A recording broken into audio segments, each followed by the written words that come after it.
a sessão da 11ª turma, sessão do dia 13/10, 11/2019. A secretária para pregar os processos.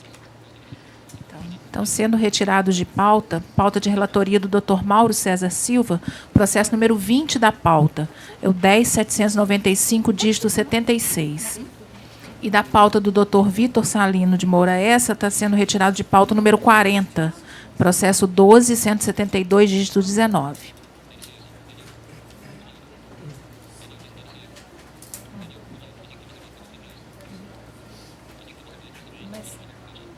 Você quer olhar e me falar depois? A gente... Espera aí só um pouquinho. Então, espera aí. Você sabe o número dele na pauta? É o 6, que é a questão do sobrestamento. Ah, é o 6. É o 6 da pauta, 366/2014. É o 6, né? É. Então, pauta de relatoria do Dr. Marco Antônio, pauta física, o processo número 6 da pauta, processo 366/2014-045.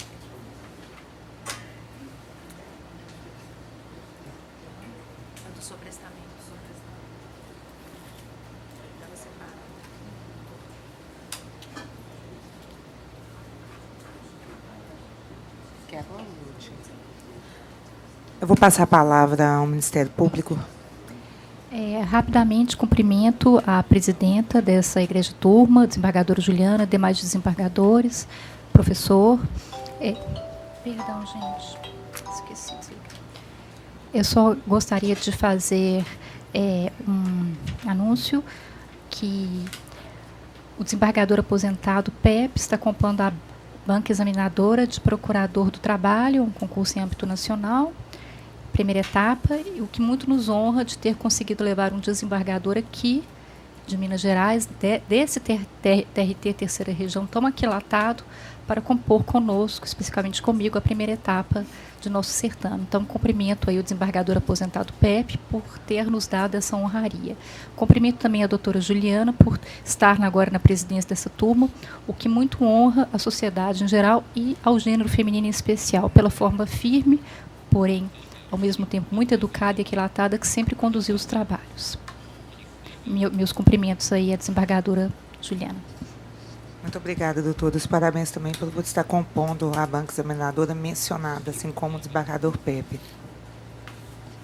Presidentes, pela ordem, aproveitando o ensejo, né, essa notícia tão alvissareira de ter a doutora Juliana e o doutor José Eduardo na banca, certeza de não só de lisura, como de uma avaliação, né, compatível com o status civilizatório que a gente vive. Isso é uma coisa que anima muito, mas aí me ocorreu o seguinte: eu penso que esta egrégia turma, ainda, não sei se por iniciativa pessoal de Vossa Excelência, mas se não sei se nós já oficiamos o digno procurador doutor Arlélio, né, brindando com ato de coragem de assumir a procuradoria, uma procuradoria de uma história singular e que merece o nosso respeito.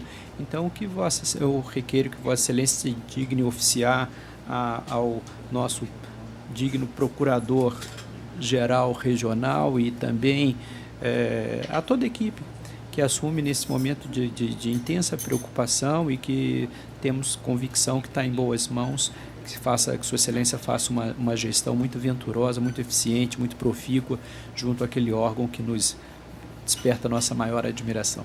Muito obrigado. Com certeza. Expedição de ofício, doutora Arlélio, doutora Márcia, os nossos cumprimentos. Valido completamente também, Excelência.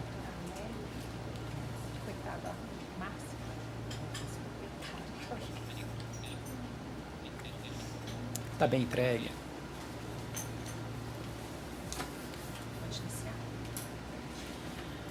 Pauta do Dr. Vitor, processo número 26 da pauta. Processo 11.024, dígito 97. Voto no processo Dr. Vitor Salino de Moura Essa, relator, Dr. Mauro César Silva e doutora Juliana Vignoli Cordeiro. Inscrito para ostentação, Dr. Alex Santana de Novaes. Doutor Alex não se encontra presente. Doutora Karen Ribeiro. Só está falando por quem, doutora Karen? Bradesco? 26, né? Por que está? Peraí, só um instante.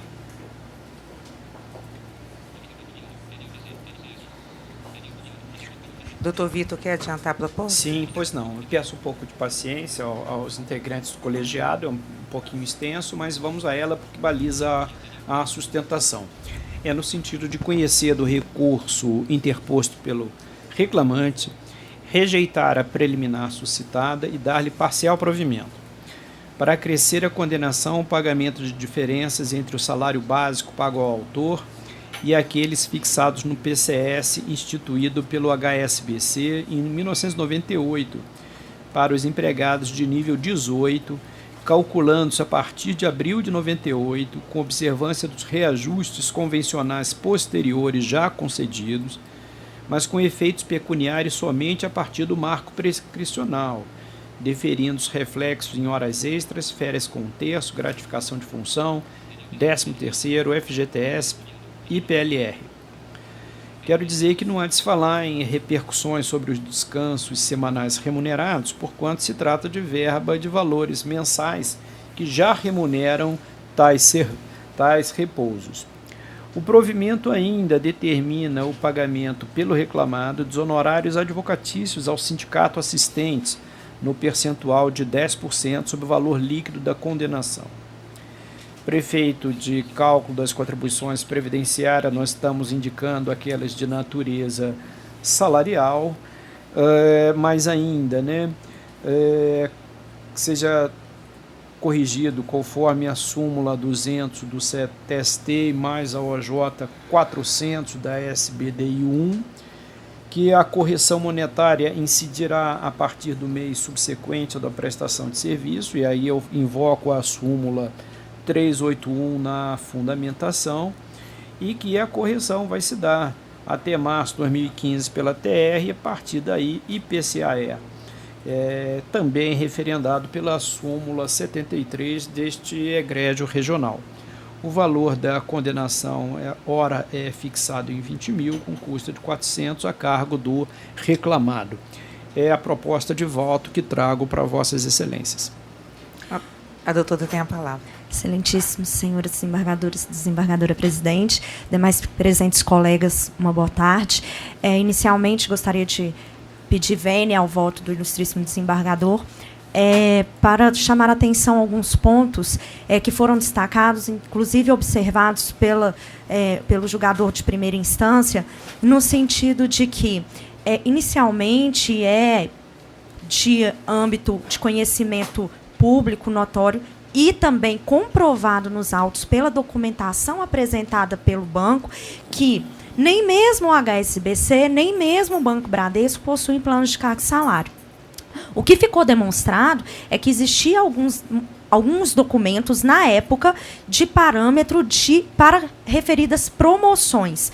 Não havia qualquer balanceamento entre os cargos e nem nada que se referisse a um plano concretamente de cargo e salário. Inclusive, restou demonstrado pela prova oral que, até mesmo pela testemunha ouvida a rogo do reclamante, que foi-se cogitado, falou-se à época que poderia haver um plano de cargo e salário que seria implementado, mas que isso não chegou a ocorrer. Ou seja, a própria testemunha trazida a rogo do reclamante e a prova documental toda produzida comprova que foi-se realmente cogitado isso, o depoimento do preposto também esclareceu essa situação, o banco cogitou uma implementação de um plano de cargo e salário, mas isso não chegou a se concretizar. Não na regional onde o reclamante trabalhava. Inclusive, nota-se que os documentos apresentados pelo reclamante, o que foi detectado pela julgadora de primeira instância e destacado em sentença, são documentos incompletos que não balizam o argumento recursal do reclamante. Ao contrário de toda a documentação que foi trazida pela reclamada, inclusive um documento que comprova que não há nenhum registro de plano de cargo e salário por parte dos bancos, tanto na época do HSBC, quanto atualmente do Banco Bradesco.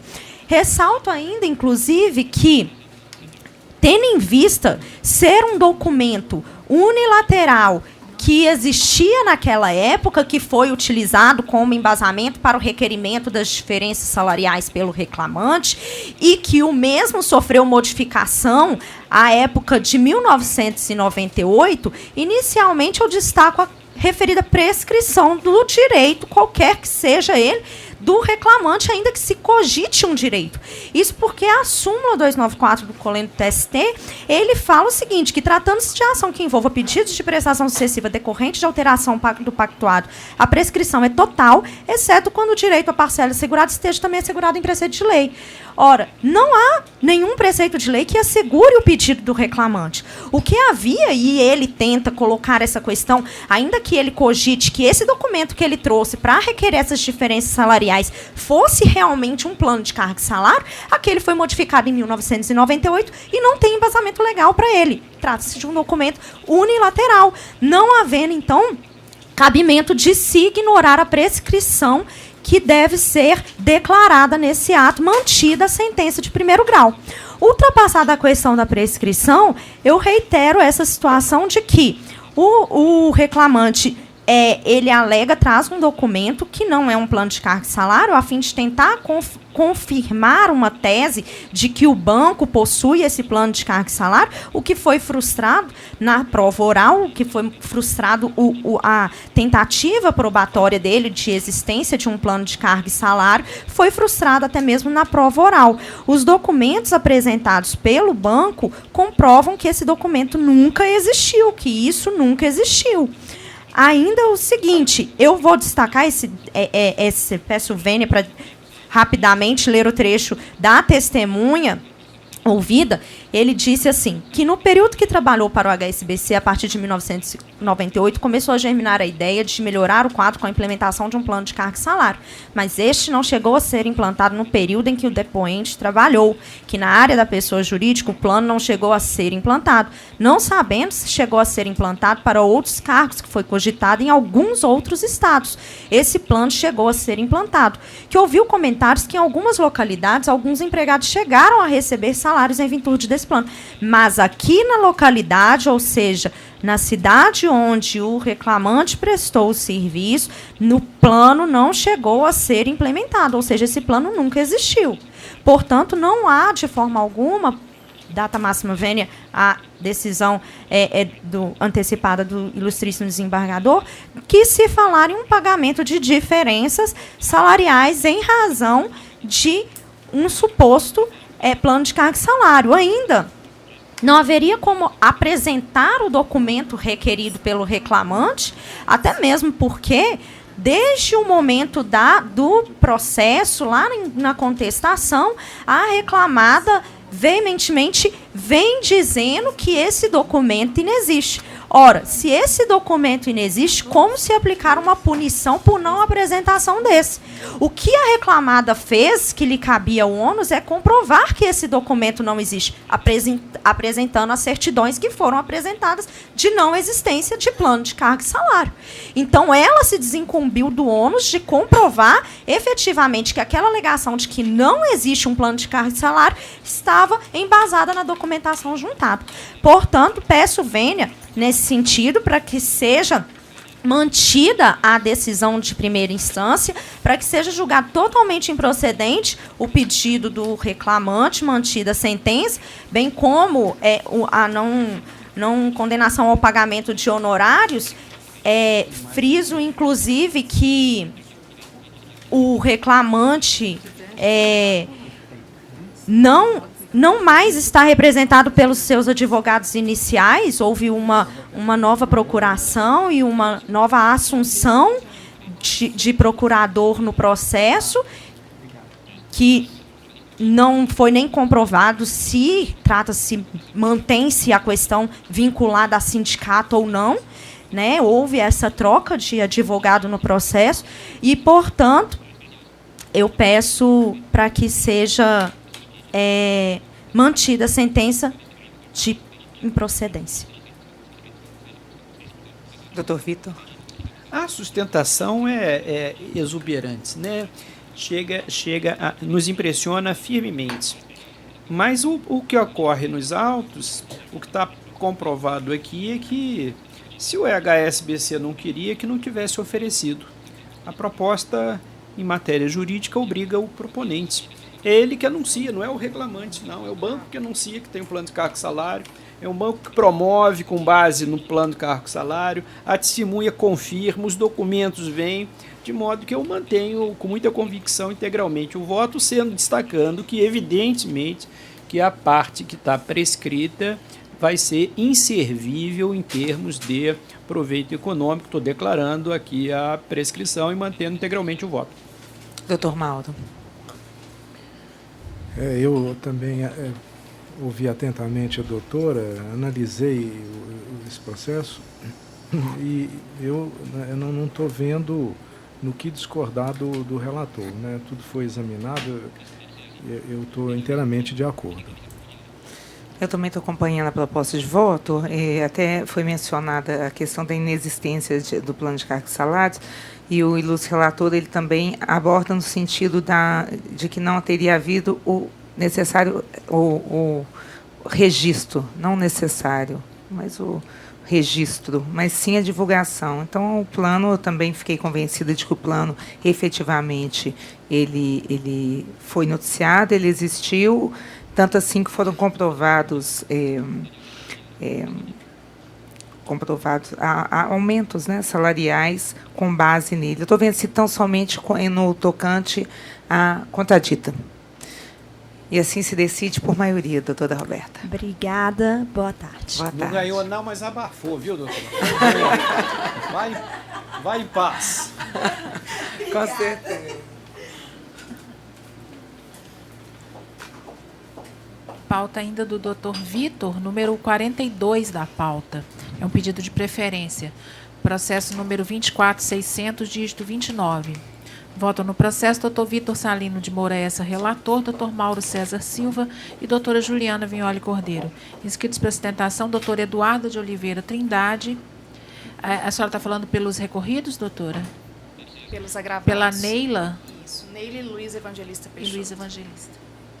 Doutor Eduardo. Doutor Vitor tem a palavra. Vamos a ele. É um caso de um agravo de petição em que se busca a suspensão da Carteira Nacional de Habilitação. Eu quero destacar para o colegiado julgador que acho mesmo que o artigo 139, inciso 4 do CPC deve ser aplicado entre nós com muito viço. Com muito viço porque a execução evidentemente se perfaz no interesse do credor. Sempre no interesse do credor. Mas há de se contemplar a dignidade da pessoa do executado. A suspensão da Carteira Nacional de Habilitação não traz proveito econômico.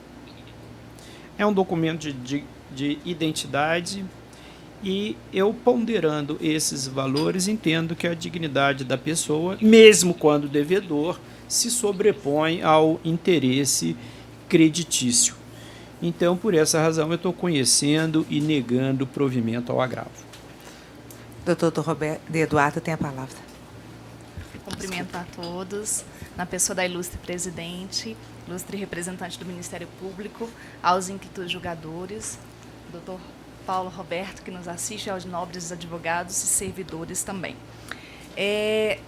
Apesar do voto do ilustre relator atentar quanto ao interesse dos agravados, eu chamo a atenção aqui quanto a um requerimento em sede preliminar que foi atribuído na contraminuta a respeito da ilegitimidade passiva. Nós temos aqui, Excelência, um processo de mais de 20 anos, um processo onde a admissão do reclamante foi em 97. Ocorre que este reclamante, desde então, desde o trânsito em julgada decisão, vem de maneira reiterada tentando executar, né, a escola de línguas Miami, tanto quanto os sócios dessa escola.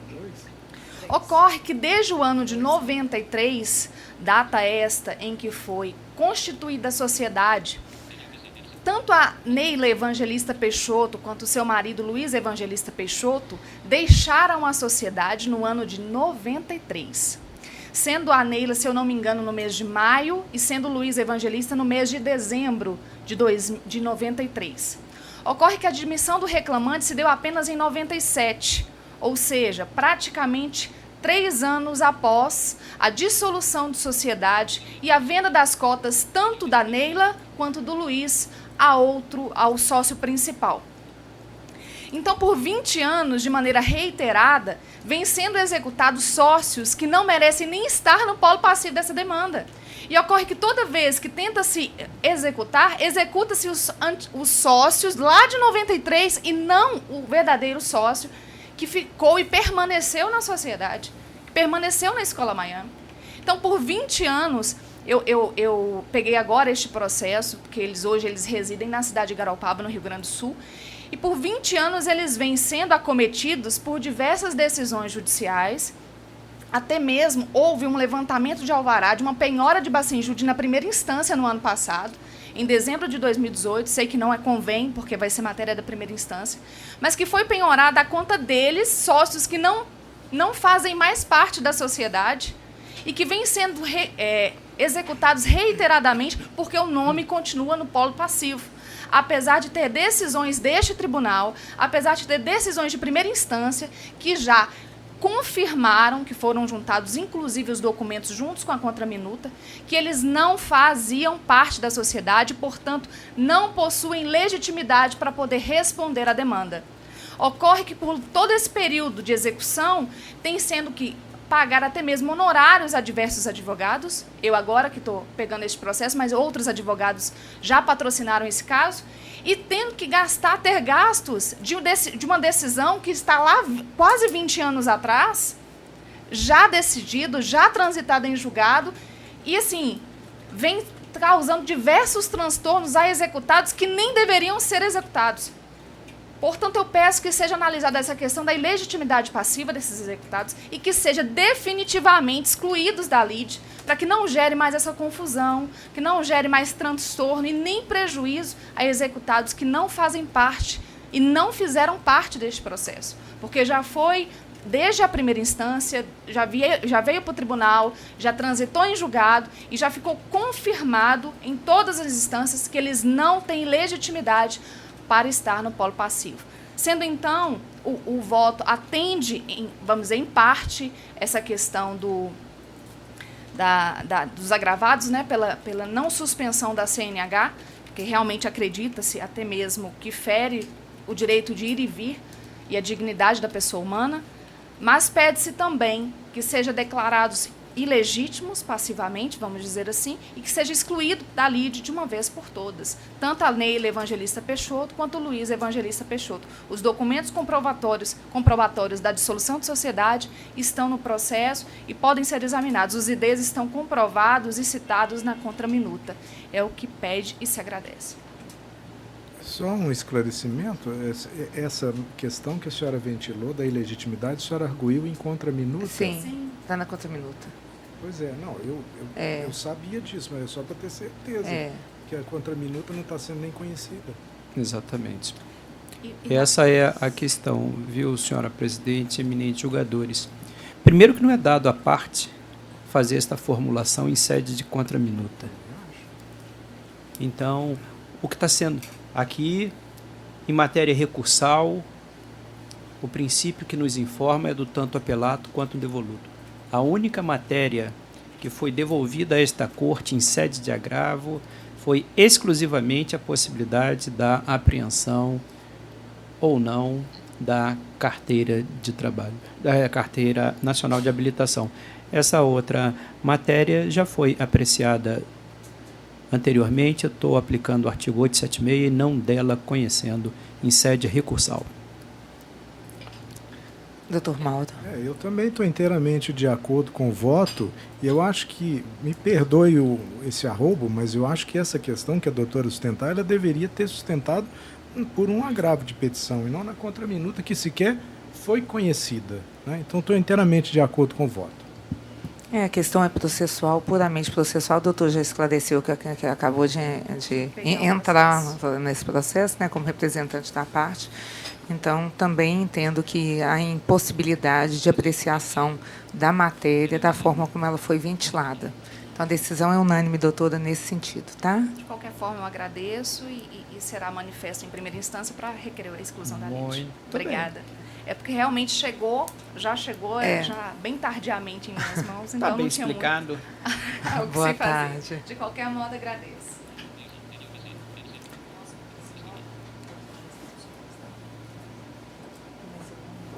Não.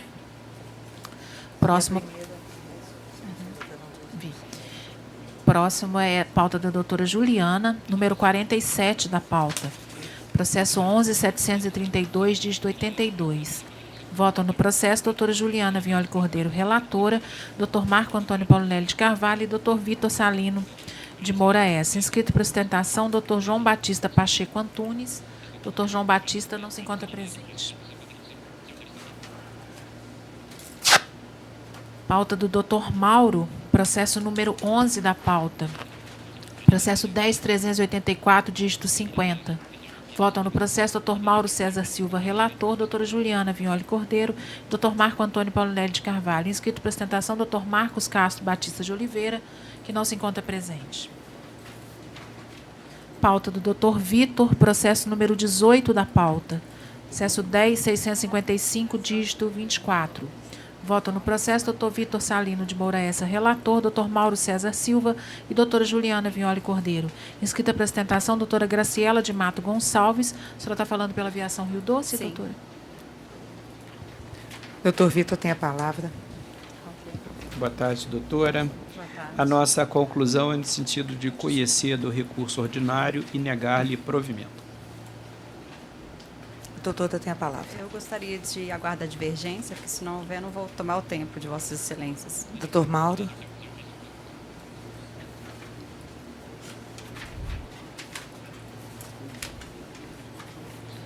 Eu peço vênia, mas eu vou acompanhar integralmente o relator. Eu vou ficar vencida, que eu proveria o apelo integralmente, doutor. Então, a decisão é por maioria no sentido do voto do relator. Ok, obrigada. Pauta do doutor Mauro, processo número 12 da pauta. Processo 10.423, dígito 32. Votam no processo doutor Mauro César Silva, relator, doutora Juliana Vignoli Cordeiro e doutor Marco Antônio Paulinelli de Carvalho. Inscrita para sustentação, doutora Ana Luísa Fidelis Fernandes. Doutora Ana Luísa, a senhora está falando pela Jamef. E doutor Eduardo Barbosa Belisário Campos. A senhora está falando pelo Transportes Pajuçara, doutor? Doutor Paulo com a palavra. Conheço do recurso ordinário interposto pelo reclamante. No mérito, dou-lhe provimento parcial para não autorizar a compensação da verba sucumbencial com eventuais créditos obreiros e suspender a exigibilidade de pagamentos honorários devido pela parte autora, os quais poderão ser executados se o credor demonstrar que deixou de existir a situação de insuficiência de recursos que justificou a concessão da gratuidade, extinguindo-se passados 2 anos tais obrigações do beneficiário. Doutora tem a palavra. Eu gostaria de ouvir eventual divergência. Doutor?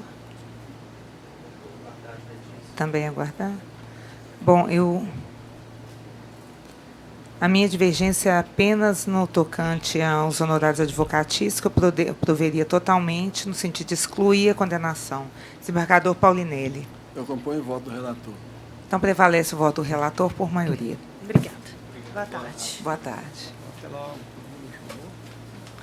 Ainda a pauta do doutor Mauro, número 19 da pauta.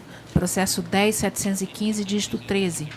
Votam no processo doutor Mauro César Silva, relator, doutora Juliana Vignoli Cordeiro e doutor Marco Antônio Paulinelli de Carvalho. Inscrito para sustentação, doutor José Salvador Torres Silva. Você está falando por quem? Doutor? Pela agravante reclamante. Pela gestão? Pela gesto. Doutor Mauro com a palavra. Conheço do agravo de instrumento. No mérito, dou-lhe provimento para destrancar o recurso ordinário da reclamada. Conheço dos recursos ordinários interpostos pelas partes. No mérito, nego provimento ao apelo da ré e dou provimento parcial da reclamante para, número 1, desautorizar a compensação de verba sucumbencial com eventuais créditos obreiros e para suspender a exigibilidade do pagamento os honorários devidos pela parte autora, os quais poderão ser executados se o credor demonstrar que deixou de existir a situação de insuficiência dos recursos que justificou a concessão da gratuidade, extinguindo-se, passado 2 anos, tais obrigações. Número 2, aplicar ao caso as disposições do CPC, isentando a parte autora do pagamento de honorários periciais, que deverão ser quitados na forma da Resolução 66/2010 do CSJT, devendo a Secretaria da Vara providenciar a expedição da respectiva requisição. Fico vencido, porque já sei o posicionamento da turma, doutor, quanto aos honorários advocatícios periciais, inalterado o valor da condenação. Doutor, tem a palavra. Eu só queria... porque esse caso aqui está meio... Ele já veio aqui, já voltou. Eu só queria entender, doutor Mauro. Então, o senhor deu só para excluir os honorários de sucumbenciais que foram dados na primeira instância, correto? No apelo da reclamante. Dando provimento ao agravo de instrumentos, trancando. Quanto a isso, não tem dúvida. Isso aí está tranquilo. Aí depois, na questão da rescisão indireta. Questão da rescisão indireta, estou considerando correto o reconhecimento da rescisão oblíqua do contrato de trabalho, que é a questão do recolhimento do fundo de garantia, que a parte apresentou os comprovantes depois de citada, não é isso, doutor? Isso mesmo. Então, nisso eu não estou dando provimento. No adicional de insalubridade, é aí que eu fiquei um pouco em dúvida. Deve prevalecer o convencimento por ele firmado no sentido de não deferir o adicional de insalubridade no grau máximo. Tá. O senhor fala pela gesto. Pela gesto. Agravante, recorrente e recorrida. No que diz respeito... Então, Excelência, eu vou fazer uso da palavra. Cumprimento a senhora e os demais componentes da turma, em seu nome, prezada representante do parquê, senhora secretária, colegas aqui presentes. No que diz respeito aí à questão da rescisão indireta, a gente sabe que a maioria das turmas tem se manifestado nesse sentido, né? A gente ousa discordar desse entendimento na medida em que, de fato, a reclamada tem esse problema, né? Esse fato é público e notório. Inclusive, existem ações civis públicas, ações coletivas, nesse sentido. Existem execuções fiscais também da União nesse sentido. Todos esses processos encontram-se garantidos e discutindo-se os valores, né? No caso dela, ela estava incluída no rol de um desses processos, inclusive está sendo objeto de acordo aqui no tribunal, mas, né, diante da superveniência da ação, a reclamada veio prontamente e recolheu esses valores, então, pela qual a gente entende que, de fato, havia esse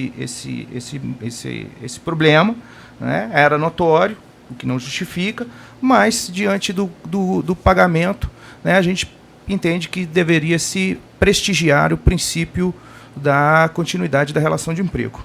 Em relação aos demais pontos, eu solicito que se acompanhe o voto do eminente relator. Doutor, eu até pensava diferente, mas venho me convencendo disso. Eu acho que o convívio, né, com as opiniões divergentes e, sobretudo, de pessoas ilustres, como é o caso dessa egrégia turma aqui, né, eu já me convenci de que a questão do fundo de garantia, realmente, o não recolhimento provoca um prejuízo ao patrimônio do trabalhador. Porque a multa pode ser discutível, mas o recolhimento constitui para ele um patrimônio que, nas hipóteses que a lei define, pode ser utilizado. Mas se não há esse recolhimento, está havendo uma lesão ao patrimônio. Então, eu penso que isto é uma obrigação inerente ao contrato de trabalho e, por isso, entendo que a rescisão indireta é cabível nesses casos, né? Esclareço isso, que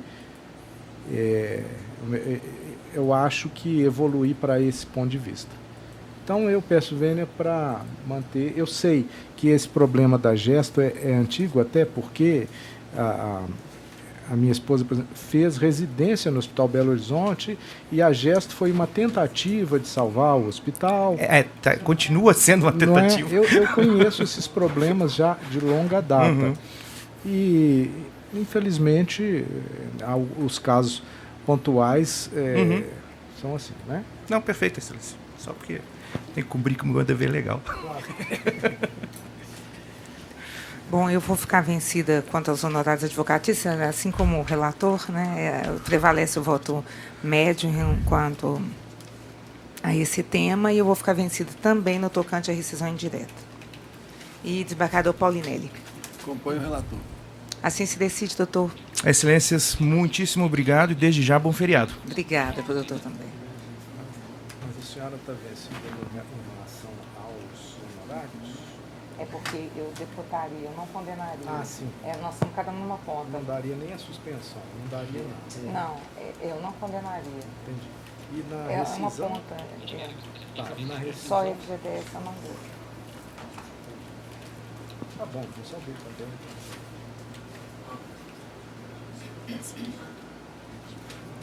Pauta do Dr. Mauro, número 35 da pauta. Processo 11.442, dígito 96.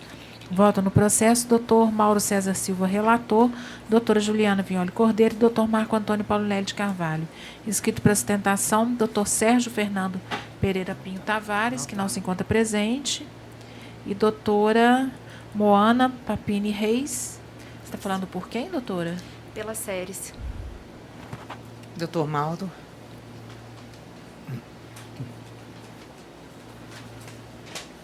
Conheço do recurso ordinário interposto pelo reclamante. No mérito, dou-lhe parcial provimento para acrescer a condenação de diferença adicional noturno, a partir da transformação das horas normais, lançadas nos contra-cheques, em horas noturnas, com redução ficta e adicional pertinente, com reflexo em repousos, aviso prévio, 13º, férias mais de terço, fundo de garantia mais 40%. A parcela acrescida tem natureza salarial, eleva-se o valor da condenação para 25 mil, com custas ainda pelas reclamadas no importe de R$500. A doutora tem a palavra. Boa tarde, excelências. Boa tarde, desembargador, que eu tenho tanto apreço. A minha sustentação vai ser bem breve, excelências, porque o ponto realmente seria só com relação ao adicional noturno. Eu peço vênia para que não façam um acompanhamento do voto do desembargador relator, porque o reclamante, excelências, ele requereu o adicional noturno sem apresentar qualquer apontamento. Quando da impugnação, a defesa também fez uma manifestação genérica, reiterando nos termos da inicial e novamente sem fazer qualquer apontamento, tanto aos cartões de ponto quanto aos contra-cheques colacionados na defesa. A impugnação é genérica, o juiz de primeira instância considerou justamente essa falta de interesse em especificar o pedido e ainda também as diferenças. Então, nesse sentido, eu peço para que não seja acompanhado o voto nesse ponto e que seja mantida a sentença de primeira instância. Doutor Mauro. Primeiramente, cumprimento a doutora, que eu já conheço e já tivemos oportunidade de fazer audiências, sempre com bons resultados, inclusive de conciliação, doutora. Fosse por isso, daria provimento. Mas, pelo que consta dos autos, não é a questão do reclamante demonstrar, é que ficou demonstrado, incontroverso, que ele trabalhava integralmente à noite em jornada de 22 às 6. Consequentemente, aquilo que seriam horas normais, no meu entender, são horas noturnas e, consequentemente, eu aplico o disposto no item 2 da súmula 60 do TST. Peço vênia para manter meu voto nesse sentido, doutora. Da mesma forma, pelos fundamentos da decisão, eu estou acompanhando integralmente o desembargador Paulinelli. Acompanho também. É unânime, doutora. Obrigada, excelências. Eu tenho mais um processo, eu acredito que não esteja nessa sala. Eu aguardo ou há possibilidade de fazer a sustentação? Se for... Eu pediria que aguardasse para a gente. Obrigada. Então, agora a pauta da doutora Juliana, processo número 13 da pauta. Processo 10.281, dígito 65.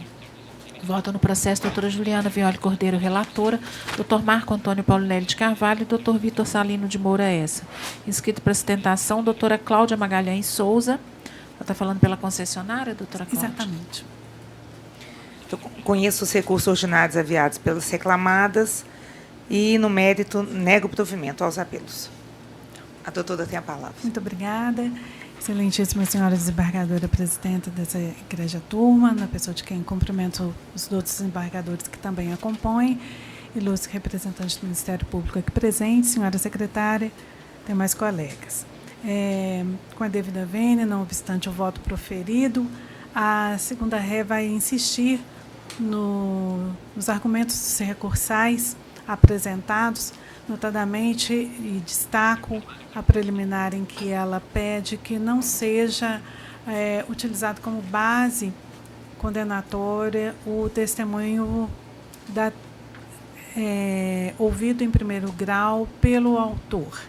Isso porque entende a ré e insiste na sua contradita de que a testemunha ouvida durante a instrução processual não estaria isenta para prestar depoimento, uma vez que ela mesma deixou expresso e claro no seu depoimento que o autor desta ação foi sua testemunha na ação trabalhista dela, também movida contra a empresa, envolvendo as mesmas partes.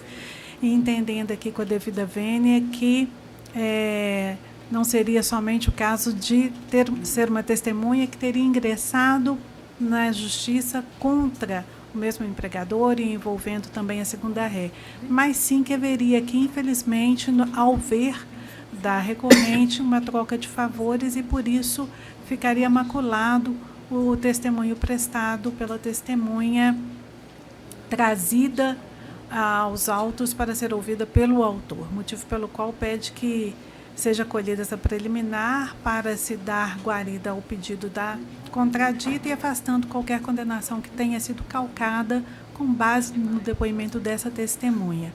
Quanto às demais matérias preliminares, eu me reporto a elas por ser matéria, questões até mesmo de direito, e no mérito peço para destacar apenas a questão das horas in itinere. Se mantido for o depoimento da testemunha ouvida pelo autor no processo, não haveria que se falar na condenação, isto porque havia transporte intermunicipal que passava pelo local onde o autor trabalhou, fato até destacado pela testemunha que ele mesmo trouxe durante a instrução processual para ser ouvido no processo.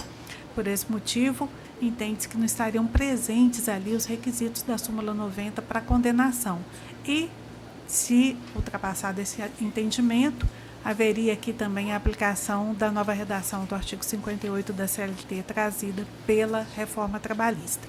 Quanto às demais questões contidas no recurso, eu vou pedir vênia para me reportar a ela, pedindo que seja, assim, com a devida vênia do voto já proferido, acolhido o recurso empresário, em todos os aspectos ali apresentados. No tocante à contradita, eu já me manifestei assim, algumas vezes a respeito, às vezes, da impossibilidade de haver produção de prova sem que um colega de trabalho esclareça os fatos. E muitas dessas situações, os mesmos descumprimentos que há em relação a um, há no tocante a outro empregado. Então, sendo assim, teria sido necessário, a meu ver, realmente a produção de uma prova robusta que indicasse o comprometimento dessa testemunha, o que eu entendo que não existe nesse feito. Por isso, eu estou afastando a contradita. Relativamente às horas in itinere, a empresa, inclusive, deixou de comprovar, então, o que surge dos autos é que não havia compatibilidade de horários do transporte com a jornada do empregado. E, por isso, doutora, respeitosamente, eu estou mantendo a minha proposta de voto. Desembargador Paulinelli. Concordo. Também de acordo. É unânime, doutora. Muito obrigada pela atenção de todos. Uma boa tarde. Boa tarde. Pauta do Dr. Mauro, processo número 36 da pauta. Processo 11.538, dígito 28. Voto no processo, doutor Mauro César Silva, relator, doutora Juliana Vignoli Cordeiro e doutor Marco Antônio Paulo Lélio de Carvalho. Inscrita para apresentação, doutora Marina Barbosa Souza. A senhora está falando por quem, doutora Marina? Ah, não. Desculpa. Doutora Marina não se encontra presente. Pauta do doutor Marco Antônio, processo número 32 da pauta. Processo 11.009, dígito 55. Voto no processo, doutor Marco Antônio Paulo Lélio de Carvalho, relator, doutor Vitor Salino de Moura S. e doutor Mauro César Silva. Inscrito para apresentação, doutor Giovanni José Pereira. Doutor Giovanni não se encontra presente. Pauta do doutor Marco Antônio, processo número 30 da pauta. Processo 10.942, dígito 31. Voto no processo, doutor Marco Antônio Paulo Lélio de Carvalho, relator, doutor Vitor Salino de Moura S. e doutor Mauro César Silva. Inscrito para apresentação, doutora Tatiane Pauline Fernandes. Agora sim, a senhora está inscrita por quem, doutora Tatiane? Recorrente a Flávia. Pode ler para mim? Não, posso ler. Tem até um pedido. Tem gente querendo ler para você em todas as vezes. O pedido do doutor. Eu vou passar. Eu vou passar para o doutor Mauro, que vai seguir nas próximas. Eu vou estar de férias. Ele segue cumprindo essa tarefa. Seja fazendo essa gentileza. Posso? Fica à vontade. Faço com muito gosto. Ou com todo gosto. Conheço do recurso e no mérito dou-lhe parcial provimento para a. Acrescer a condenação o pagamento das seguintes verbas. Aviso prévio de 30 dias, 3/12 de férias proporcionais, 2/12 de 13º, fundo de garantia mais 40% e multa do 477 da CLT. Incidirão reflexo das horas extras sobre o aviso prévio e sobre a indenização de 40% do FGTS. B. Fixar os honorários de sucumbência no importe de 5% sobre o valor da liquidação da sentença em favor do advogado da parte reclamante e 5% do valor dos itens rejeitados do pedido inicial em favor da parte ré, devidamente atualizados conforme se apurar em liquidação de sentença. C. Vedar a compensação da verba honorária sucumbencial com crédito do trabalhador beneficiário da justiça gratuita, determinando que a obrigação de pagar honorários sucumbenciais deve ficar sob condição suspensiva de exigibilidade, somente podendo ser executada se, nos 2 anos subsequentes ao trânsito em julgado da decisão, o credor demonstrar que deixou de existir a situação que justificou a gratuidade, extinguindo-se a obrigação se decorrido o referido prazo. A ré deverá cumprir as seguintes obrigações de fazer: entregar as guias para a liberação do seguro-desemprego, assegurada a integralidade dos depósitos, sob pena de indenização substitutiva se a reclamante não receber o benefício por culpa exclusiva patronal. Efetuar a baixa na CTPS da autora, fazendo constar dispensa em 13/6/2019, já considerada a projeção do aviso prévio. As obrigações de fazer deverão ser cumpridas no prazo de 10 dias, a contar de intimação específica, sob pena de multa de R$ 100 por dia de atraso até o limite de 30 dias, quando serão cumpridas pela Secretaria da Vara sem prejuízo da execução da multa. Elevo o valor da condenação de 10 mil para 14 mil e as custas de 200 para 280 pela reclamada, que fica intimada nos termos da súmula 25 TST. Dispensado o acordo nos termos do artigo 118, parágrafo 1º do Regimento Interno.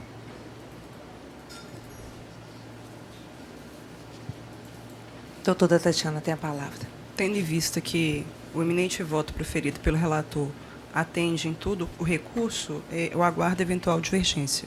Doutor Vitor. Eu estou de acordo. Doutor Mauro. Inteiramente de acordo. É unânime, doutora. Muito obrigada, boa tarde, bom feriado. Obrigada, doutora. Desculpa, eu fico vencido nos honorários só. Já registrei aqui. Doutora Juliana, semana que vem Vossa Excelência já não estará conosco, né? Doutor Weber vai voltar semana que vem. Eu virei só na condição de vinculado. Doutor Weber vai presidir? Doutor Marco Antônio. Doutor Marco Antônio, quem vai presidir? Tá, obrigado. Pauta da doutora Juliana, processo número 43 da pauta. Processo 11.461, dígito 35. Votam no processo doutora Juliana Violi Cordeiro, relatora, doutor Marco Antônio Paulinelli de Carvalho e doutor Vitor Salino de Moura S. Inscrito para ostentação, doutor Marco Antônio Oliveira Freitas. Doutor Marco Antônio não se encontra presente. Pauta do doutor Marco Antônio, processo número 5 da pauta. Processo 10.080, dígito 45. Votam no processo doutor Marco Antônio Paulinelli de Carvalho, relator, doutor Vitor Salino de Moura Essa, doutor Mauro César Silva. Inscrito para ostentação, doutor Guilherme Figueiredo. Doutor Guilherme não se encontra presente. Pauta do doutor Mauro, processo número 9 da pauta. Processo 10.206, dígito 30. Vota no processo doutor Mauro César Silva, relator, doutora Juliana Violi Cordeiro e doutor Marco Antônio Paulinelli de Carvalho. Inscrita para ostentação, doutora Clarice Souza Jaú. A senhora está falando por quem, doutora Clarice? Pela Interbele. Doutor Mauro tem a palavra.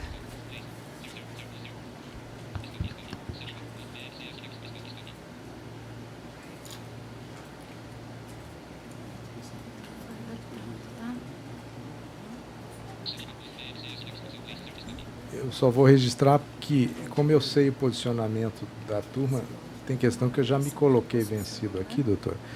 Então, eu rejeito as preliminares eriçadas pela reclamada em contra-razões e arguo de ofício a inadmissibilidade da pretensão da demandante de condenação da ré ao pagamento de honorários advocatícios por ausência de interesse recursal.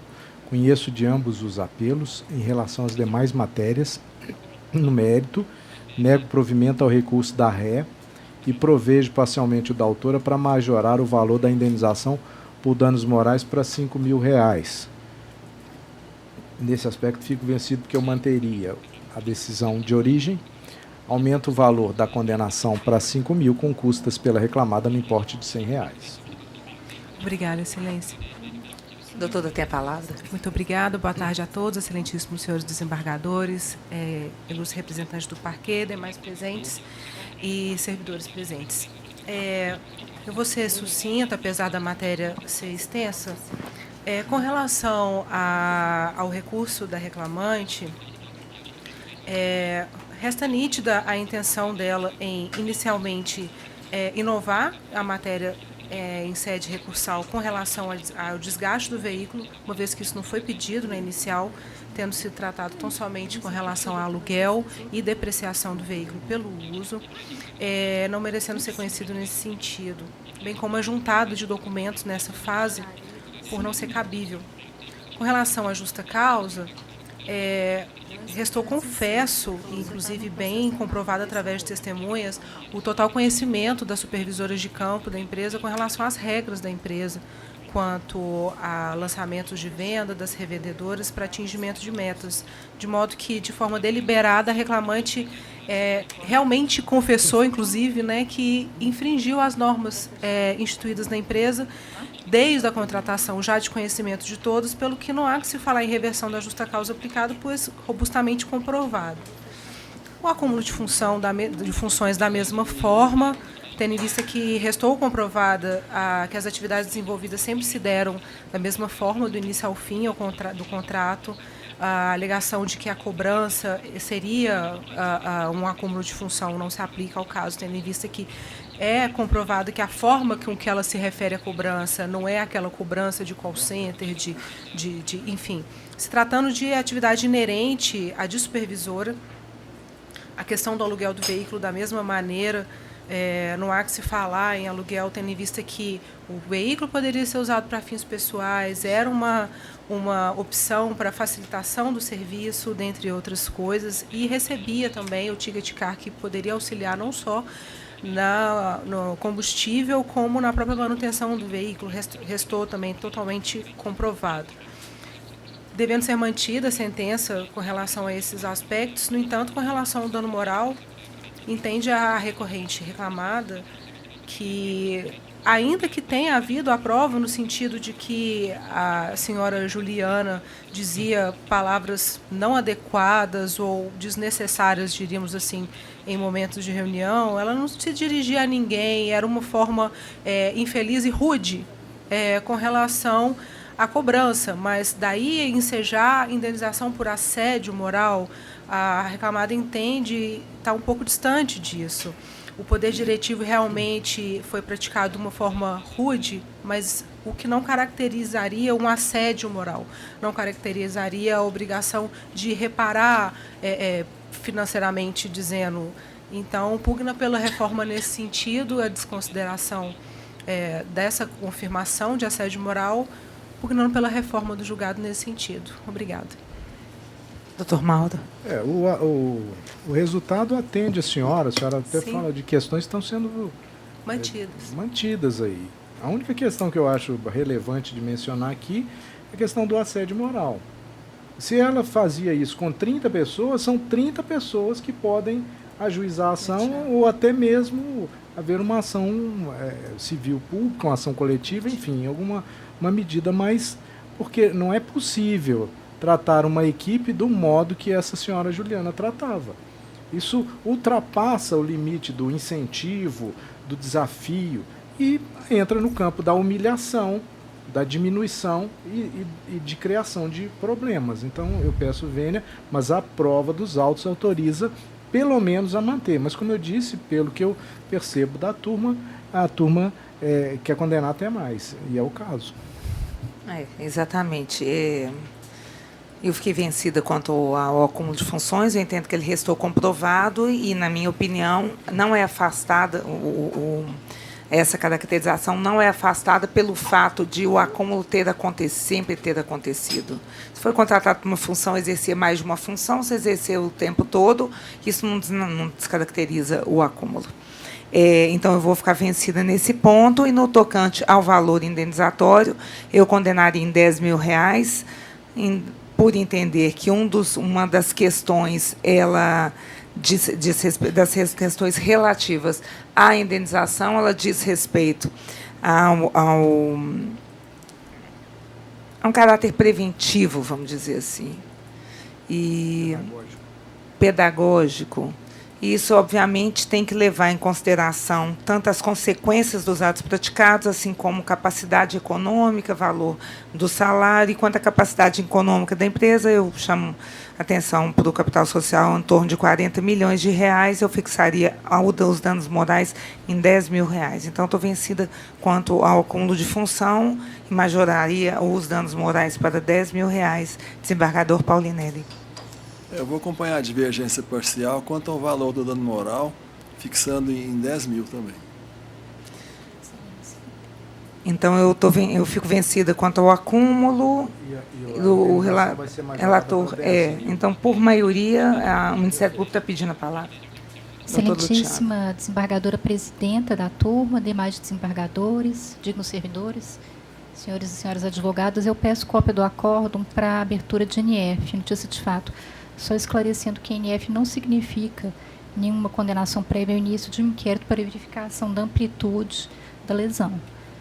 E só para explicar, doutor Paulinelli sabe muito bem, porque oriundo do MP, doutora Juliana, isso também não significa que o colega está obrigado a acatar a minha NF, embora eu espero que sim. Assim se decide, doutora, por maioria. Obrigada, boa tarde. Boa tarde. Claro, preferido.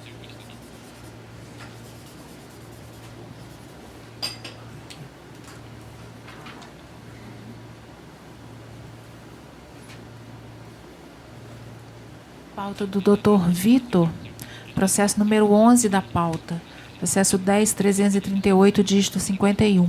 Votam no processo Dr. Vitor Salino de Moraes, relator, Dr. Mauro César Silva e doutora Juliana Vignoli Cordeiro.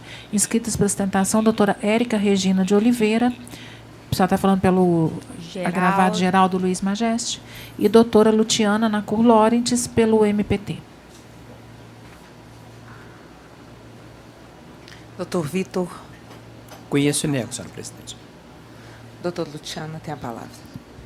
Novamente, cumprimento a excelentíssima desembargadora Juliana, demais desembargadores, meu professor, nesse momento ex-adverso, que se encontra na plateia, doutora e dignos servidores. Gostaria só de fazer uma ressalva, porque em que pese a sentença de piso ter sido favorável em alguns aspectos ao MPT, é preciso diferenciar, fazer um corte bem profundo entre cláusula penal e astrende. Como todos sabem, Vossas Excelências ainda o sabem mais, a cláusula penal ela tem um limite, porque ela é na verdade, um instituto de direito material, ela não pode exceder ao principal. Porém, a astrende, como ela visa o cumprimento de uma obrigação de fazer e não fazer, né, tá no 644 e 461, ela pode ser alterada de modo à consecução do objetivo principal, né, daquela tutela de fazer e não fazer.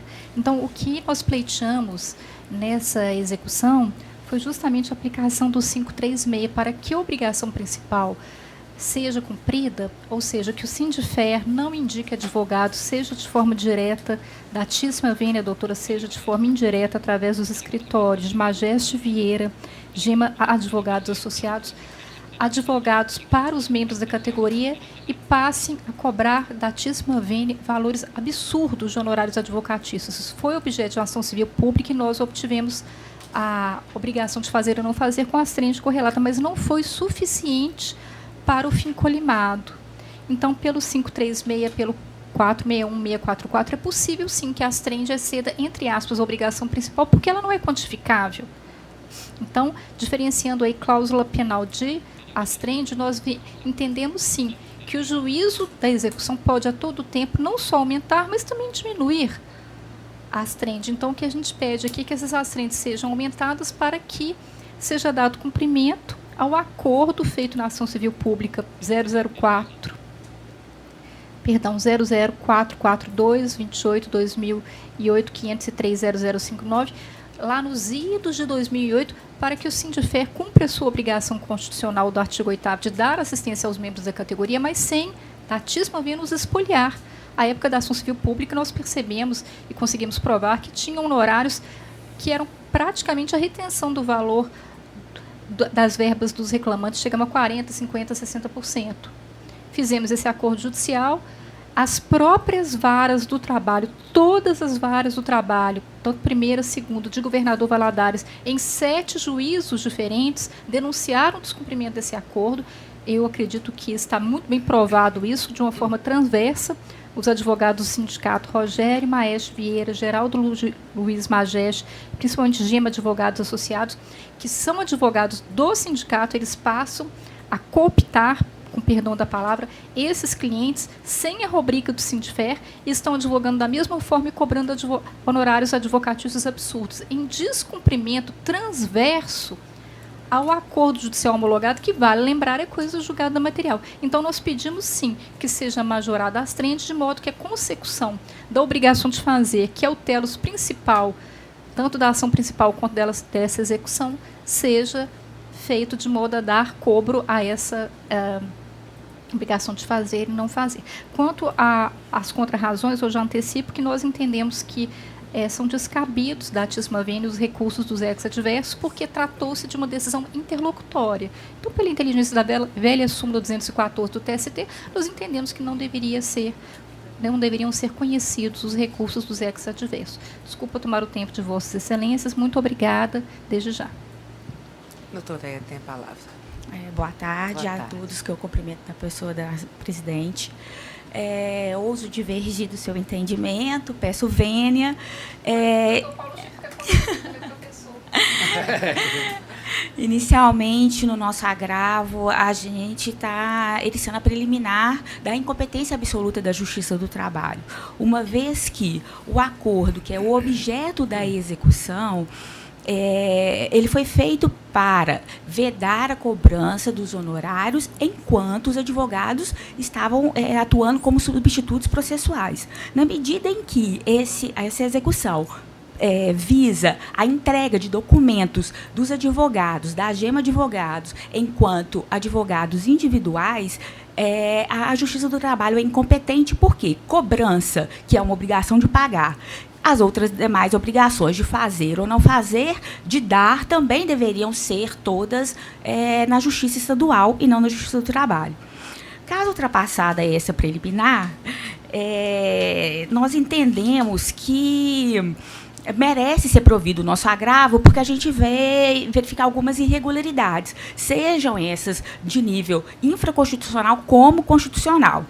Uma primeira delas seria que o título executivo ele não se reveste de todos os requisitos para sua execução, que seria né, líquido, certo e exigível. Tanto é que o Ministério Público solicita juntada de documentos. Então, o título para justamente se quantificar. Então, o título não se reveste de todos os requisitos necessários para embasar uma ação de execução. O segundo ponto é que, voltando a preliminar, que o acordo foi entabulado para vedar a cobrança de honorários enquanto substitutos. E o que está sendo feito aqui nessa execução, né, é a querer invadir o patrimônio dos advogados enquanto advogados em ações individuais, nas quais eles não são obrigados a patrocinar gratuitamente as ações.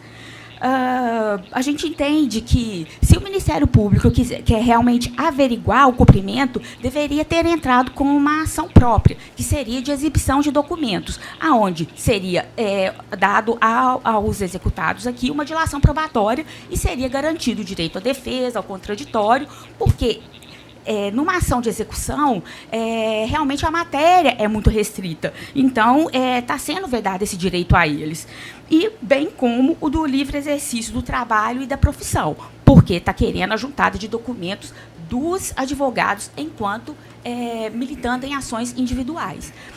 Quanto ao pedido do Ministério Público do agravo, a gente entende que merece ser mantida a sentença, porque o que pretende os autores é a alteração do título executivo, o que não é admissível numa ação de execução. Então, deveria ter sido feita uma ação proposta, manejada uma ação própria, e não da execução.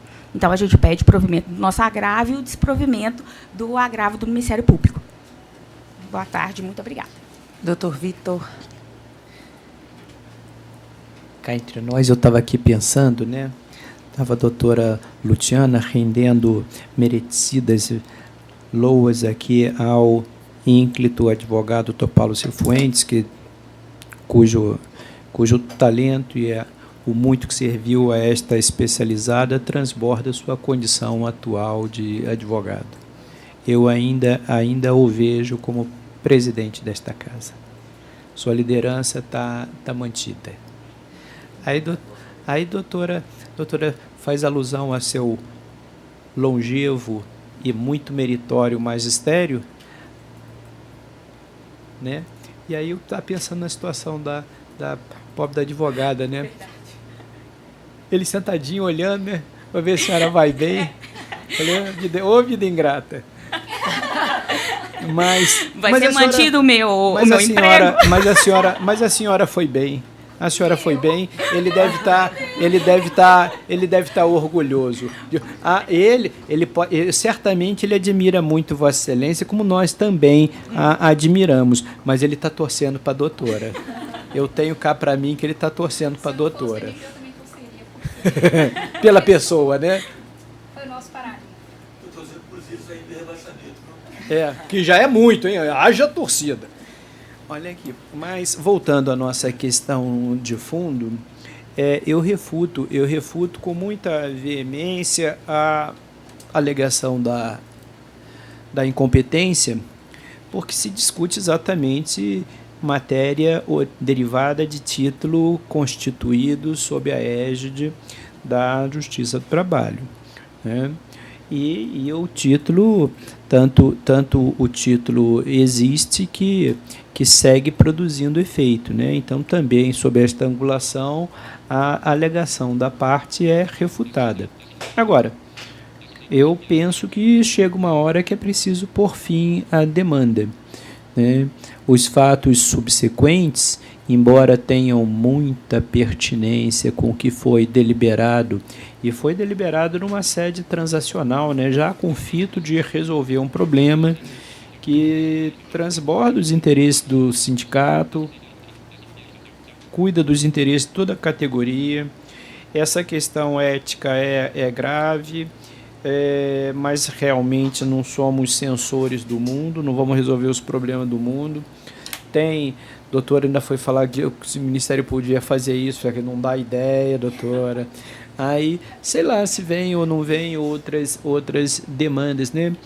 Que não venha antes de tudo ato ilícito algum, né? O Ministério Público não age com ânimo de perseguir, né? Age quando é necessário, né? Eu acho que as partes têm que ter muito cuidado, né, com tudo que fazem, mas essencialmente quando estão sob vigilância, estão sob análise, estão com os olhos de todos voltados para a rigidez dos atos que estão a praticar. Eu acho, de nossa parte, que a justiça aqui colabora muito mais em prol da pacificação social. Agora, o que vai decorrer desses fatos, doutor? Aí é o imponderável, né? Eu acho que por hora é caso de se revolver aquela ideia originária de se pacificar a questão. Daí porque o provimento que estou encaminhando aqui para a troika julgadora. Agora, o que vai resolver daí para frente fica para o futuro, né? Não vou fazer essa cogitação. Eu acho que dentro do que a gente podia almejar nesse espectro que está posto em julgamento, acho que podemos ficar por aqui. A minha posição é uma posição de concórdia, de equilíbrio, de entendimento. E concitando as partes, né, que ajam não só com lisura, como com transparência, para não gerar dúvida alguma, já que lidam com material humano de uma relevância imensa, né? E a própria expressão do direito coletivo vai passar por essa conduta que as partes possam, e os sindicatos, né, possam oferecer como serviços à categoria.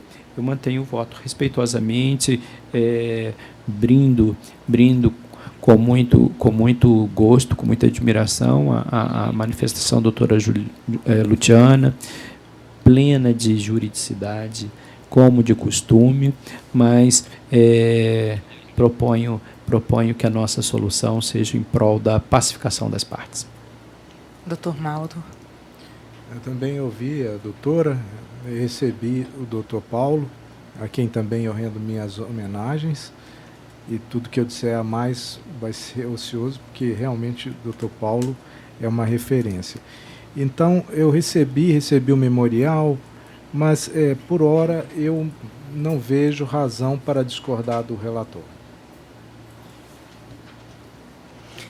De minha parte, quando a doutora Luciana estava abordando a questão sob a ótica da diferenciação das astrentes e da cláusula penal, eu fiquei pensando que eu, inúmeras vezes, faço constar dos votos essa matéria.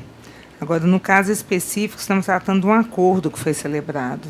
E, nesse acordo, foram estabelecidos valores, inclusive para o caso de descumprimento da própria obrigação. Então, eu estou acompanhando o voto respeitosamente e ressalvando apenas fundamentos. E assim se decide por unanimidade, somente com ressalva de fundamentos. Muito obrigada, boa tarde. Boa tarde. Boa tarde a Vossa Excelência, aí ótima sessão aí. Muito obrigada. Muito obrigada.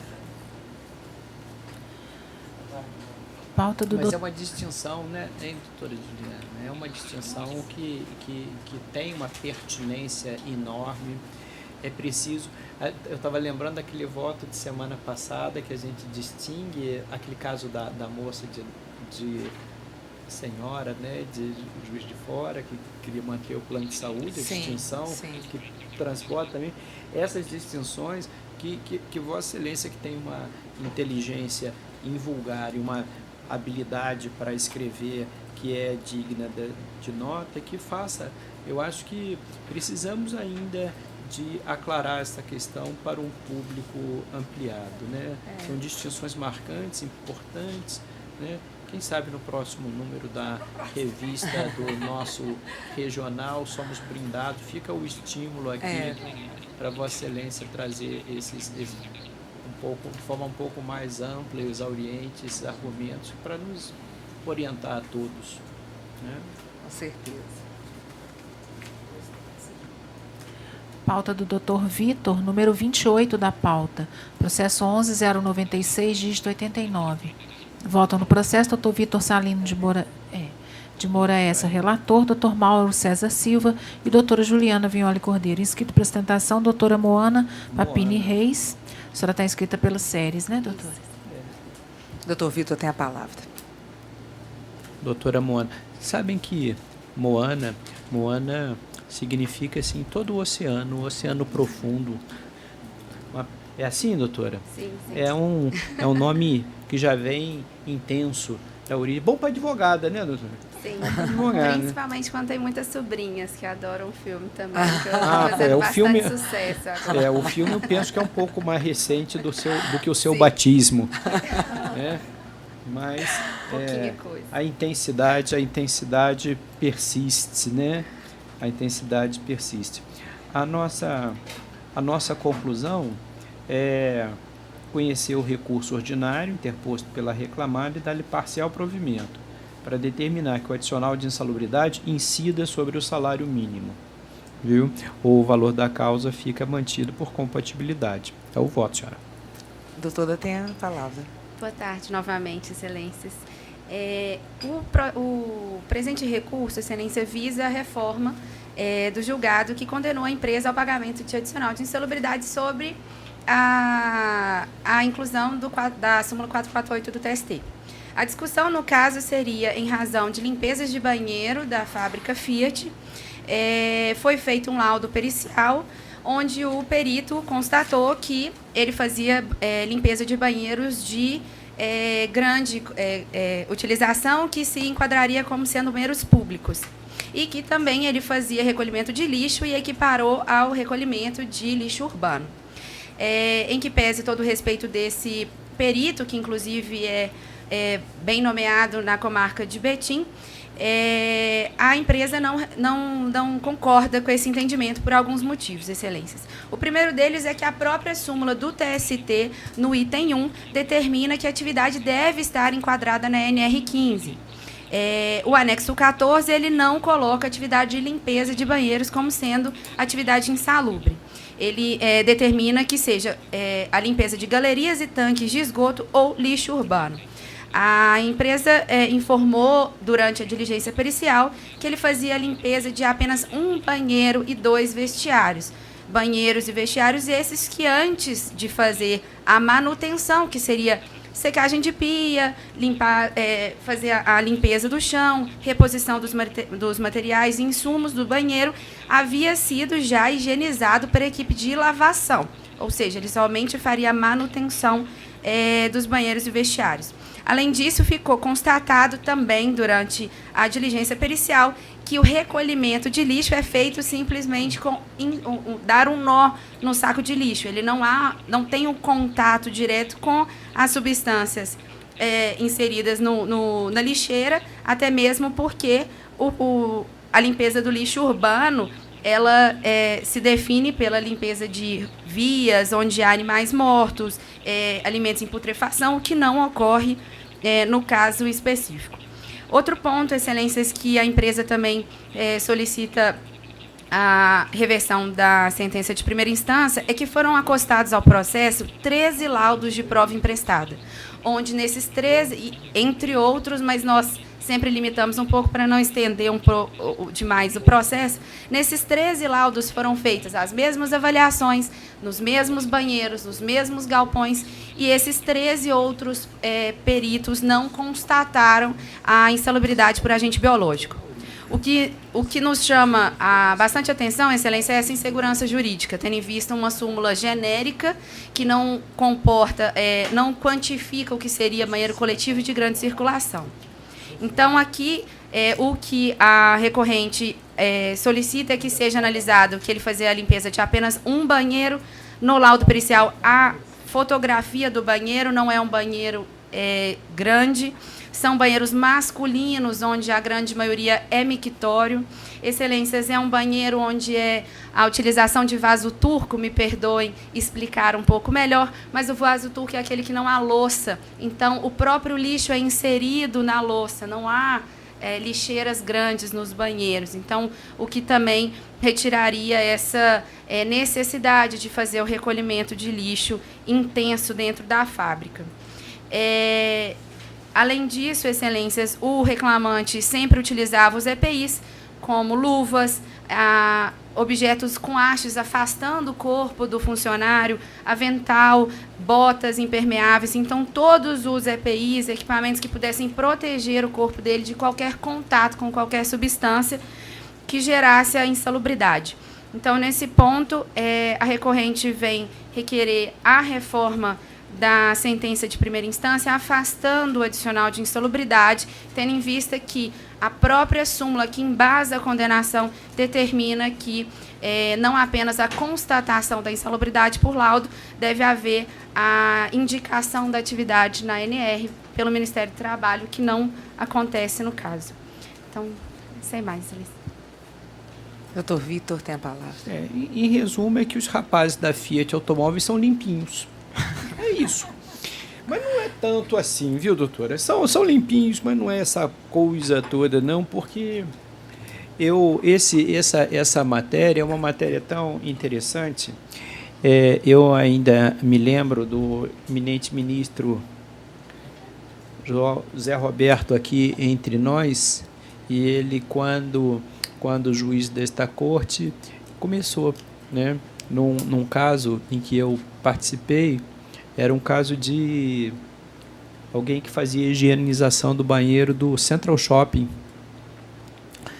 E, na época, ninguém anuiu com ele, mas a jurisprudência foi caminhando nesse sentido de que o banheiro de uso, ainda que seja de um ente privado, né, de um organismo privado, ainda assim, quando ele é de uso coletivo e que transborda esse espaço, né, de uma residência, de um espaço assim mais intimista, né, ele se justifica.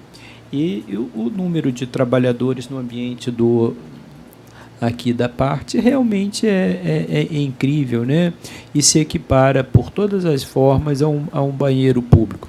Ainda que os rapazes sejam tão limpinhos conforme a doutora diz, essa imagem vai ficar na minha memória, viu, doutora? Dessa higiene daquela galera da Fiat Automóveis. E olha que eu fui juiz em Betim. Tá, até com falava os chineses aqui, agora tá ficando bem limpinho, né? Aí eu até fui consultar o doutor Mauro César Silva, contar para a doutora Juliana, doutor Paulinelli, né? Doutor Mauro César Silva foi juiz em Betim. Eu fui perguntar há quantos anos. Foi juiz em Betim 12 anos. Tem quase plaquinha de patrimônio lá de Betim. E eu também fui juiz da comarca e, na ocasião, tive a honra de ser guindado à condição de cidadão honorário betinense por aquele serviço prestado na comarca. Então, é uma realidade que a gente conhece bem, lembra bem e sempre de uma forma afetuosa. Mas eu vou pedir vênia da sustentação e manter integralmente o voto, porque é uma questão, não é se pode ou não pode limpar, precisa limpar o banheiro, só precisa pagar o adicional. E ainda foi módico, que é com base no salário base. E assim eu mantenho o voto com muita convicção, viu, presidente? Tá, doutor Mauro. Pois também cumprimento novamente a doutora Moana. Realmente, a experiência não é tudo. Né? Todo mundo acha que a experiência é uma autoridade para o futuro. Não é bem assim. Há quem diga que a experiência é uma lanterna apontada para a popa e não para a proa. Bom, a experiência é alguma coisa. Aí vem a experiência com maturidade, enfim. Eu trabalhei 12 anos e meio em Betim. Estive na fábrica algumas vezes em visita com os demais colegas. Levamos lá os juízes recém-ingresso quando fazem as visitas e pude ver que realmente é tudo muito limpo, extremamente limpo, não é? Mas isso se deve ao profícuo trabalho de quem faz a limpeza. Agora, se essas pessoas estão sujeitas ao adicional de insalubridade, é a questão que o Dr. Vitor analisou e colocou no seu voto. Então, eu acompanho integralmente o voto pedindo vênia à senhora. Eu também estou acompanhando o voto, só para poder não deixar dúvida, porque na leitura de voto nós estamos determinando que o adicional de salubridade incida sobre o salário mínimo. É porque quando o doutor mencionou o salário base, depois isso fica na gravação, Então, Sim. salário mínimo. Perfeitamente. A senhora tem toda a razão e me penitencio por isso. Assim se decide, doutora? Obrigada, Unânime. foi um prazer. Boa tarde.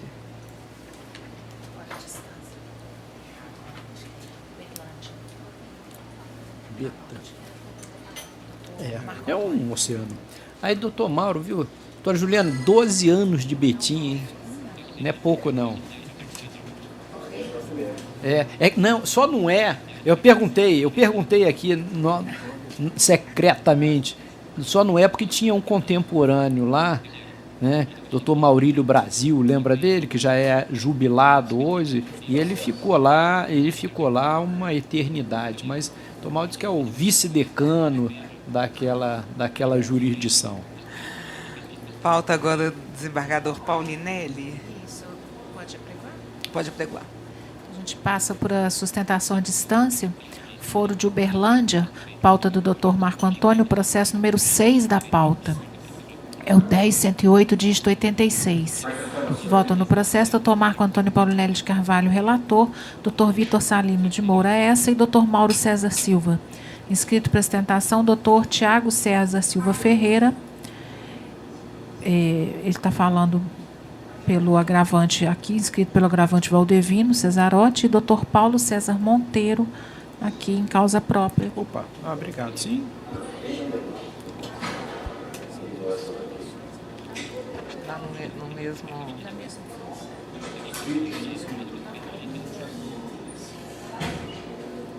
Posso? Pois não, doutor Mauro. Conheço dos agravos de petição e, no mérito, nego provimento aos agravos de Rômulo Meireles Lanes Bernardes e Paulo César Monteiro, e dou provimento ao agravo de Valdevino Casarotti para determinar sua exclusão do polo passivo da lide. Custas pelos executados no importe de R$ 44,26 nos termos do artigo 789-A5 da CLT. Doutor Paulo? Ou doutor Tiago? Doutor Paulo. Doutor Paulo. O doutor ouviu a proposta de voto? Sim. O doutor tem a palavra. Obrigado. Boa tarde. Boa tarde. Senhor presidente, boa tarde, senhor relator. Estou em causa própria. Pedi vênia ao voto do relator. E o reclamante ele pede uma desconsideração da pessoa jurídica e coloca aqui o nome do Paulo César Monteiro como responsável. O Paulo César Monteiro não faz parte como acionista do hospital. Inclusive, nos documentos comprobatórios ao processo, Paulo César Monteiro foi presidente do hospital até junho de 2015. E depois disso ficou afastado completamente da diretoria do hospital. E em 2018, por ordem judicial inclusive, fez o depósito das suas ações à tesouraria do hospital e não tendo nenhuma responsabilidade, inclusive passando todas as suas responsabilidades de ações para a Soebras e o senhor Rui Muniz, onde o documento comprobatório consta no processo. Infelizmente, o reclamante coloca aqui a minha pessoa, do Paulo César Monteiro, como responsável de uma empresa que está em recuperação judicial. Está se passando por cima, inclusive, de uma ordem judicial do Tribunal de Justiça de Minas Gerais. Se a empresa está em recuperação judicial, como vai executá-la? Porque não tem como ela fazer penhora de bens e ela nem citada e nem ao processo a primeira reclamada do Estado de Santa Catarina vem ao processo para dar garantias. Inclusive também a Lei 13.874, agora de setembro de 2019, que é a Lei da Liberdade Econômica, no seu artigo 50 fala que os bens dos administradores e dos acionistas não se confundem com o bem da pessoa jurídica. O Hospital Santa Catarina, primeira reclamada, tem bens para garantir todas as execuções, mas não pode ser, nesse momento, a desconsideração da pessoa jurídica, porque a empresa ela está em fase de recuperação judicial, Excelência. Então, temos que aguardar, inclusive, a posição do tribunal sobre a recuperação judicial. Eu acredito também que o senhor relator deva ter acolhido uma prova emprestada, que essa prova emprestada não deveria ser acolhida porque ela está em grau de recurso, onde os advogados estão aproveitando para colocar, para se beneficiar, para passar à frente de tudo. Essa prova emprestada, ela está sobre grau de recurso. Inclusive tem o embargo de declarações, já tem recurso ordinário, ela é uma sentença, inclusive, passível de anulação, está eivada de vícios, aonde se fala em fraude e a fraude não é presumida, ela é comprovada.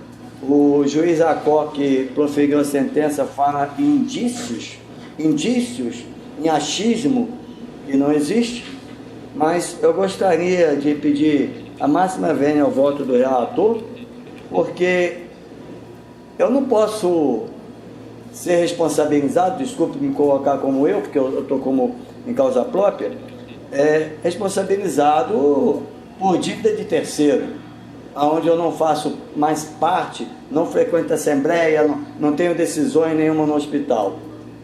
Então, em virtude de tudo aqui exposto, eu peço venha ao relator e que possa ser revisto o voto, excluindo o Paulo César Monteiro da responsabilidade desse processo. Até porque a época da demissão dos acontecimentos não fazia parte mais da diretoria do hospital e nem faz parte também da lista de acionista, porque a Soebras, o senhor Rui Muniz, ele apresentou na Assembleia, no dia 24, se eu não me engano, de setembro, uma proposição de aumento de capital em 6,5 milhões para abrir o hospital. Com isso, ele pulverizou as ações da maioria dos acionistas. Inclusive, eu não participei porque eu não tenho nenhuma responsabilidade e nem faço parte do quadro de acionistas. Então, eu quero entender a justiça que está sendo feita, né, na minha pessoa, porque essa injustiça de me colocar à frente de uma dívida de terceiro. Eu não faço parte de nenhuma lista de acionista, muito menos como sócio controlador ou algo parecido. Então eu peço vênia e peço ao senhor relator que ele possa rever o voto dele proferido, nesse sentido de me manter como responsável também nesse processo. Agradeço e é assim que eu sustento. Obrigado, Excelência. Pois não, doutor Paulo. Doutor Tiago está presente? Doutor Tiago? Boa tarde, tudo bem? Doutor, tem a palavra. Sim, inclusive eu fui informado aqui pelo doutor Paulo que houve o voto aí a respeito do agravante, o senhor Valdivino Casarotti. O senhor não ouviu o voto? Me desculpem, desembargadores, eu não ouvi porque eu dei uma pequena saída para ir no banheiro aqui, eu retornei e ele já estava sustentando. Excelência, eu peço desculpas pela minha ausência, ainda que momentânea. Doutor Tiago, o voto será repetido, então. Só um instante. Obrigado, senhor. Conheço dos agravos de petição e, no mérito, nego provimento aos agravos de Rômulo Meireles Lanes Bernardes e Paulo César Monteiro, e dou provimento ao agravo de Valdevino Casarotti para determinar sua exclusão do polo passivo da lide. Custas pelos executados no importe de R$ 44,26, nos termos do artigo 789-A, 5 da CLT. Doutor, tem a palavra, doutor Tiago. Excelências, obrigado pela repetição do voto. Em virtude, né, do provimento do agravo de petição, eu não tenho aí o que manifestar a respeito do recurso, apenas, obviamente, mantendo aí o pedido de provimento do agravo de petição, excluindo o senhor Valdivino Casarotti da lide. Doutor Paulinelli. Essa turma já julgou um caso semelhante há umas 2 sessões atrás, e eu mantenho a mesma posição manifestada naquele voto e nesse também, mantendo a responsabilidade do Dr. Paulo César em face da fraude ocorrida que se encontra demonstrada no processo. Então, eu mantenho a proposta. Doutor Vitor. Integralmente de acordo. Doutor Maldo. Também integralmente de acordo. Decisão unânime. Obrigado. Boa tarde, doutor.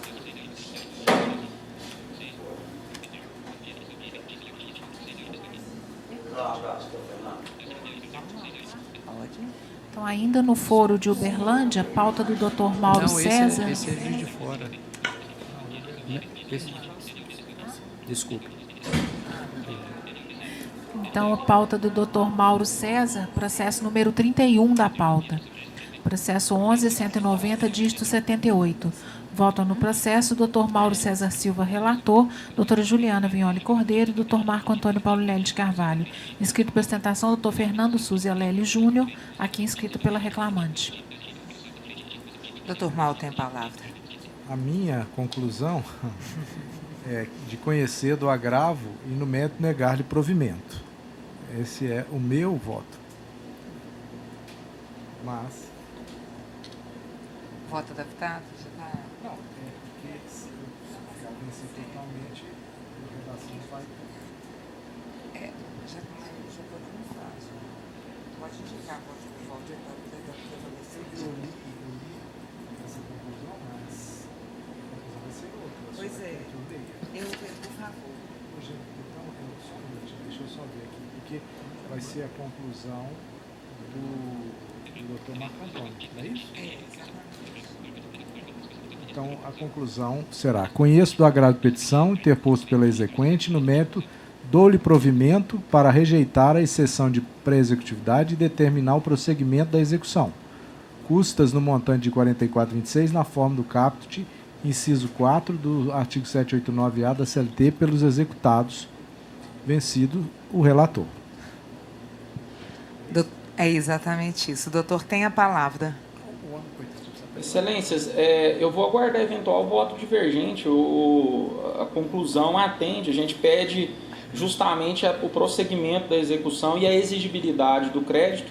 Pelo que eu pude ouvir, aqui está falhando um pouco o áudio aqui de Uberlândia, por isso que eu acho que está até com essa dificuldade, mas foi o que eu ouvi. Se eu estiver enganado, Vossa Excelência puder me esclarecer, mas está dando provimento ao agravo obreiro para determinar a continuidade da execução e é exigível o título, seria isso? Exatamente, doutor. Eu estou votando então, eu vou aguardar eventual. Esse voto já está adaptado, eu estou votando de acordo com o voto adaptado. Desembargador Paulinelli. De acordo. A redação... A redação passou para mim e já está feito. Pronto. Então, doutor Fernando, assim se decide por maioria. Muito obrigado, boa tarde, excelência. Boa tarde.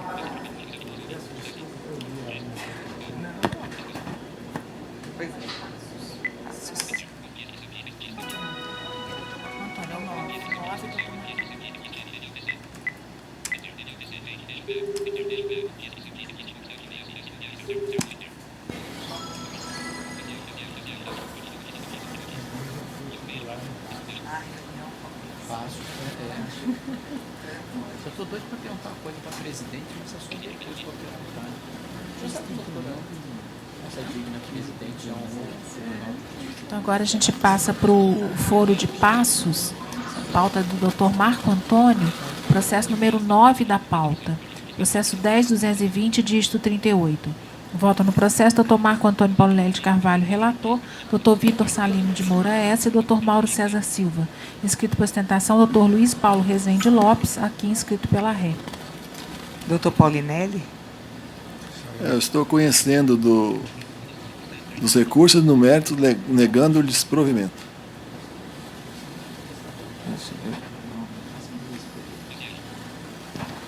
Dr. Luiz Paulo está nos ouvindo?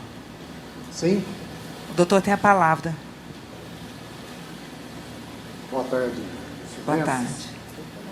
Excelentíssimo senhor desembargador Luiz Antônio de Paula, ministro, vice-presidente dessa respeitável turma, a pessoa de quem eu cumprimento os demais juízes desembargadores.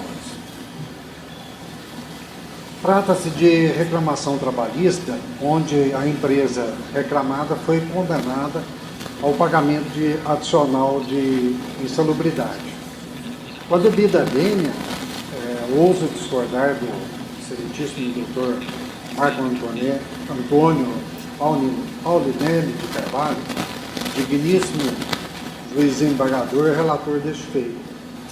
Com efeito, constata-se dos autos que a condenação está completamente divorciada das provas ali produzidas, enquanto que percebe-se flagrantemente a total ausência de embasamento técnico-legal do laudo oficial a justificar que o trabalho seja insalubre. Tanto assim é verdade, excelência, que numa primeira perícia elaborada pelo próprio senhor perito oficial, Dr. Fábio, em que era reclamante o senhor Flávio Vieira Trouxe, em outro processo, o qual exercia a mesma função do recorrido.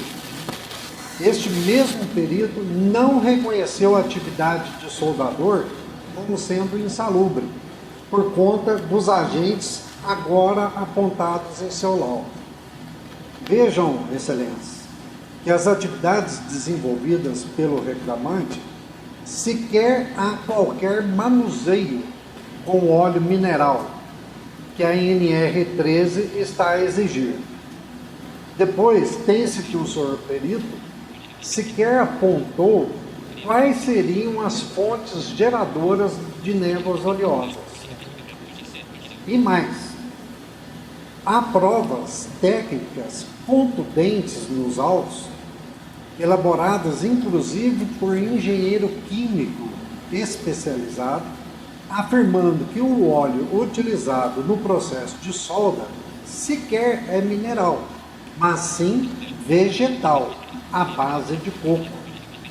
Enquanto que a pintura realizada, que é especial e diferente das demais, e que o senhor perito sequer conhece, não utiliza tinta nem solvente contendo hidrocarbonetos aromáticos, eis tratar-se de pintura a pó. Lá do outro, excelências, cabe ressaltar que a recorrente sempre forneceu os EPIs necessários à neutralização dos potenciais agentes insalubres relativamente ao trabalho como soldador. Porquanto, pode-se concluir facilmente que para caracterizar a atividade do reclamante como insalubre, haveria duas hipóteses. A primeira, que se apurasse a concentração de névoas oleosas acima do limite de tolerância, estabelecido no anexo 11 da NR15. Ou, a segunda, estar a função do reclamante na relação de atividades ou operações descritas no anexo 13 da NR15. Nenhuma dessas hipóteses ocorreu, excelências, enquanto que sequer houve qualquer avaliação que indicasse que no local de trabalho do recorrido houvesse a presença de névoas oleosas e que fosse à base de óleo mineral. Evidente, pois, que não se pode conceber a ideia de considerar as atividades desenvolvidas pelo reclamante como sendo insalubres, conforme apontado no laudo. Assim, uma vez indevida a verba, com toda a vênia, indevida é a condenação da reclamada no adicional de insalubridade e, por via de consequência, os honorários advocatícios sucumbenciários, se não pela sua inversão. Assim, excelência, eu reitero aqui as razões minuciosamente expostas em sede recursal, reiterando aqui o pedido de provimento do recurso ordinário, culminando pela total improcedência da ação. É o que se espera. Obrigado, senhores. Pois não, doutor. Desembargador Paulinelli tem a palavra. O laudo técnico, no meu entendimento, está completo, bem esclarecedor. A avaliação foi qualitativa, a máscara não era suficiente para neutralizar a insalubridade, então, por vários esses detalhes e mais outros foram mencionados no voto, eu estou mantendo a proposta. Doutor Vitor, doutor Mauro. Inteiramente de acordo. É unânime, doutor Luiz Paulo. Assim se decide. Boa tarde. Boa tarde.